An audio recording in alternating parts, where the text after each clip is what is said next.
यंदाच्या गणेशोत्सवात डॉल्बीवर बंदी पार्श्वभूमीवर ओम साई प्रतिष्ठानचे संस्थापक अध्यक्ष शिवराज गायकवाड यांनी नियम शिथिल करण्याची मागणी केली। यंदाच्या गणेशोत्सवात सोलापूर पोलीस प्रशासनानं डॉल्बीमुक्त गणेशोत्सव साजरा करण्याचा निर्णय घेतला असून सर्व गणेश मंडळांना परवानगी देताना कठोर नियम लागू केले आहेत।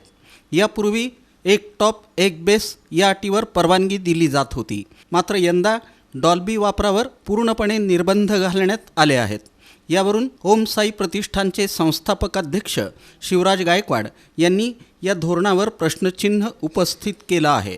त्यांनी विचारलं की फक्त गणेशोत्सवातच असे निर्बंध का? त्यांनी पुढे प्रशासनाकडे मागणी केली की गणेशोत्सव हा आमच्या श्रद्धेचा उत्सव आहे, त्यामुळं डॉल्बीवर पूर्ण बंदी न घालता कायद्याच्या चौकटीत राहून डेसिबल मर्यादेचं पालन करत परवानगी द्यावी। शिवराज गायकवाड यांनी स्पष्ट केलं की प्रत्येक गणेश मंडळ डेसिबल मर्यादेचं पालन करूनच मिरवणूक काढेल, तसंच कायद्याचा भंग न करता आनंदोत्सव साजरा करणं हीच मंडळांची भूमिका आहे, असंही त्यांनी नमूद केलं। या पार्श्वभूमीवर पोलीस प्रशासनाकडून अद्याप कोणतीही अधिकृत प्रतिक्रिया आलेली नाही, मात्र या निर्णयावरून सोलापुरात गणेशोत्सवाच्या आयोजनाबाबत चर्चा रंगली आहे।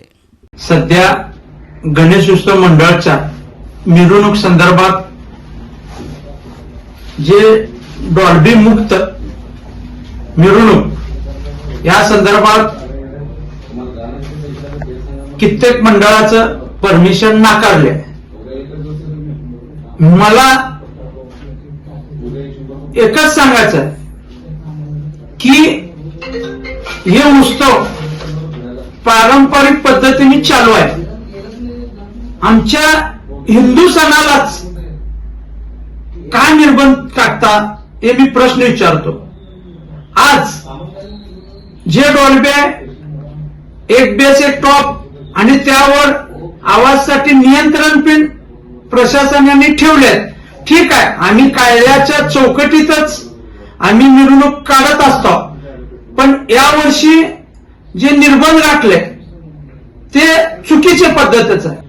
मी सांगू इच्छितो प्रशासनाला, तुम्ही एक बेस एक टॉप आमच्या हिंदू सणाला काय ते तुमच्या कायद्याच्या चौकटीत बसून तुम्ही आम्हाला परवाना द्यावा ही विनंती करतो।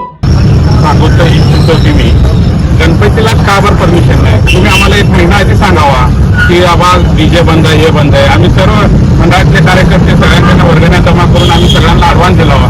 त्या ऍडव्हान्सात नाश होत आहे सगळं डीजेचं। तुम्ही सांगायचं होतं ना आम्हाला की डीजे परमिशन बंद आहे, आम्ही कशाला केलं होतं?